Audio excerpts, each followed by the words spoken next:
আসসালামু আলাইকুম। আজকে দেখে নিব নিউজ। মৌসুমীর এই ছবি দুটি সম্পর্কে যা বললেন ওমর সানি।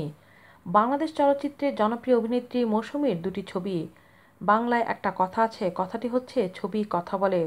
উপরোক্ত ছবি দুটি কী কথা বলছে সেটি আজকে আপনাদের বিবেচনার উপর ছেড়ে দেওয়া হলো। আমরা শুধু বলতে পারি টুটুল নাসের নামক একজন ফেসবুক ব্যবহারকারীর কথা। তিনি তারেক জিয়া ও প্রধানমন্ত্রী শেখ হাসিনার সঙ্গে থাকা অভিনেত্রী মৌসুমীর দুটি ছবি আপলোড করেছেন তার ফেসবুক অ্যাকাউন্টে। টুটুল ছবির উপরে লিখেছেন, মৌসুমী কারে ভালোবাসো তুমি। এরকম আরও কয়েকজনকে ছবি নিয়ে সমালোচনা করতে দেখা গেছে তাদের ফেসবুক পেজে। প্রসঙ্গত, অভিনেত্রী মৌসুমীর সঙ্গে যোগাযোগ করার চেষ্টা করলে মৌসুমীর পরিবর্তে পাওয়া যায় তার স্বামী অভিনেতা ওমর সানিকে। তিনি জানান, শিল্পীর তো কোনো দল থাকে না। বর্তমানে যে দল ক্ষমতায় রয়েছে তারা ডাকলেও একজন শিল্পী যাবেন, পরবর্তীতে দলবদল হলে এবং ডাকলে সেখানেও যাবেন একজন শিল্পী। এই বিষয়ে কোনোরূপ বিতর্ক সৃষ্টি হওয়া অবান্তর।